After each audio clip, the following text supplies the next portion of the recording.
샬롬, 5월 30일 이슬기도 오신 여러분 환영합니다. 암송하고 시작하겠습니다.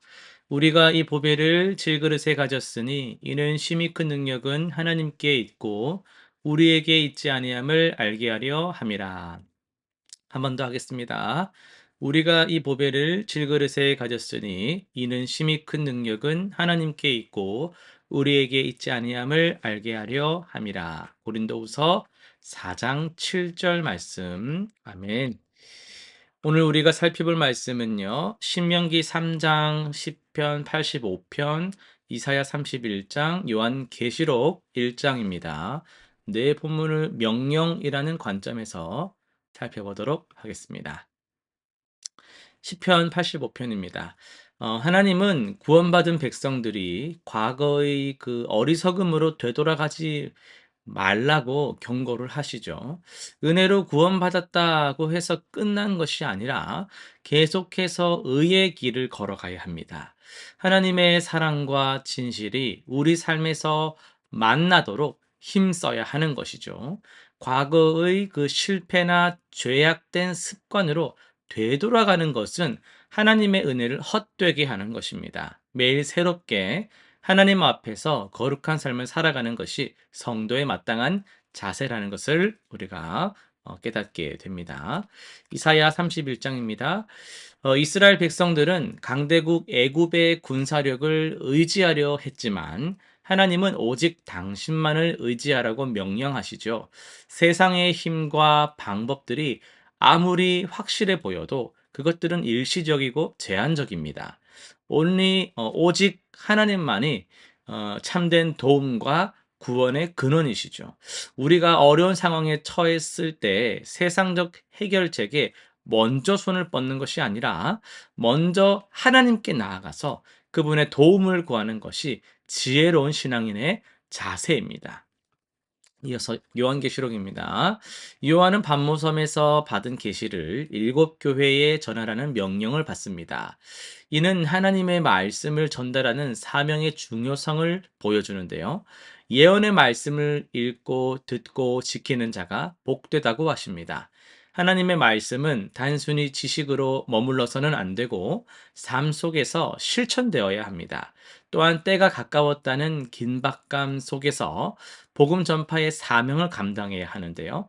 우리 각자에게도 전해야 할 말씀과 섬겨야 할 사람들이 있습니다. 이어서 신명기 말씀을 통해서 좀 더 하나님의 말씀을 깊이 나누려고 하는데요. 3장을 통해서 순종의 새로운 차원을 우리 살펴보도록 하겠습니다. 여러분 혹시 마지막이라는 단어를 들으면 마지막입니다. 이런 단어를 들으면 어떤 기분이 드십니까? 아마 대부분 아쉬움이나 좀 서운함을 느끼실 거예요. 하지만 오늘 본문 속 모세의 그 마지막은 조금 다릅니다. 모세는 120세의 나이로 생의 마지막을 맞이하면서도 하나님께 간절히 간청합니다. 주 여호와여, 주께서 주의 크심과 주의 능하신 손을 주의 종에게 보이기를 시작하셨사오니 천지간에 어떤 신이 능히 주의 행하신 일, 곧 주의 큰 능력으로 행하신 일같이 행하실 수 있으리까? 구하옵나니 나로 건너가서 요단 저편 좋은 땅 아름다운 산과 레바논을 보게 하옵소서. 이라고 말을 하죠. 얼마나 이게 길면서 간절한 호소입니까? 40년 동안 광야에서 백성들을 이끌어온 모세의 마지막 소원이었습니다. 그런데 하나님의 대답은 좀 단호했습니다. 그만하라. 이 일로 다시 내게 말하지 말라. 너는 비스각 산꼭대기에 올라가서 동서남북을 다 바라보라. 네가 이 요단을 건너지 못할 것임이니라. 얼마나 냉정한 거절이에요.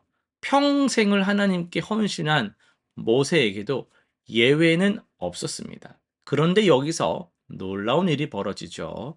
모세는 좌절하거나 막 원망하는 그런 것 대신에 하나님의 다음 명령에 순종합니다. 그때에 내가 여호수아에게 명령하여 이르되 내 하나님 여호와께서 이 두 왕에게 행하신 모든 일을 내 눈으로 보았거니와 내가 건너가는 모든 나라에도 여호와께서 이와 같이 행하시리라. 너희는 그들을 두려워하지 말라. 라고 말하면서 자신이 들어갈 수 없는 그 땅으로 여호수아를 보내며 격려하고 있습니다. 여러분, 이것이 오늘 우리가 주목해야 될 순종의 새로운 차원입니다. 내가 원하는 것이 거절당했을 때 기분 안 좋거든요. 굉장히 힘들단 말이죠. 그런데 그때 그 다음에 오는 명령에도 순종할 수 있으십니까? 이것이 진정한 순종의 시험대이거든요. 모세는 자신의 꿈을 포기하고 후계자를 세우는 일에 최선을 다했습니다. 개인적 실망감을 뛰어넘어 하나님의 더 큰 계획에 동참을 한 거예요. 여러분의 삶에도 이런 순간들이 있지 않습니까? 간절히 바라던 승진이 이루어지지 않을 때, 기도했던 치유가 일어나지 않을 때, 소망했던 결혼이나 사업이 뜻대로 흘러가지 않을 때, 하나님께서 자꾸 다른 길을 제시하실 때 우리는 어떻게 반응을 하고 있습니까? 모세처럼 새로운 명령에도 꾸준하게 이어서 순종할 수 있을까요? 하나님의 명령은 때로 우리의 기대와 다를 수 있습니다. 하지만 그 명령 뒤에는 더 큰 계획과 하나님의 사랑이 숨어 있어요. 모세가 약속의 땅에 들어가지 못한 것은 실패가 아니고 여호수아를 통해 더 큰 역사를 이루시려는 하나님의 뜻이었습니다. 우리도 개인적 아쉬움을 넘어서 하나님 나라의 더 큰 그림을 보며 순종해야 합니다. 진정한 순종은 내 뜻이 꺾일 때 시작됩니다. 모세처럼 하나님의 새로운 명령에 기꺼이 순종하는 성숙한 신앙인이 되기를 소망합니다. 우리 실천사항 세 가지 정리해 볼 텐데요. 첫 번째는요, 내려놓기의 훈련을 해보는 거죠. 이번 주 동안 내가 붙잡고 있는 것 중 하나님께 맡겨야 할 것이 무엇일까? 이것을 기도하면서 찾아보고요. 그것을 구체적으로 내려놓는 연습을 한번 해보는 겁니다. 매일 아침 이것을 하나님께 맡깁니다 라고 고백하며 하루를 시작해 보시는 게 좋겠습니다. 두 번째는요, 격려의 사명을 다하는 겁니다.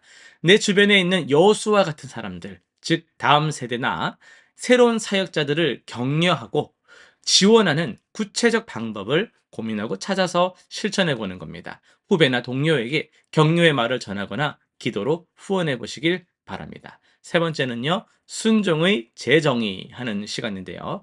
하나님의 명령에 순종할 때 내 기대와 다를 수 있음을 인정하고, 그럼에도 불구하고 순종하겠습니다 라는 다짐을 매일 기도의 시간을 통해서 고백하는 그런 시간을 가져보시길 바랍니다. 기도하고 마칠게요. 하나님 아버지, 때로는 우리의 뜻과 다른 명령을 주실 때가 있습니다.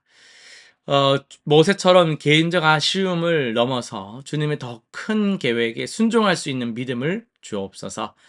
우리가 내려놓아야 할 것들을 기꺼이 내려놓고 다음 세대를 격려하며 주님의 뜻에 온전히 순종하는 성숙한 그리스도인이 되게 하여 주옵소서. 새로운 차원의 순종으로 주님께 영광 돌리는 우리 지체들이 되게 하여 주옵소서. 감사드리며 예수님의 이름으로 기도드리옵나이다.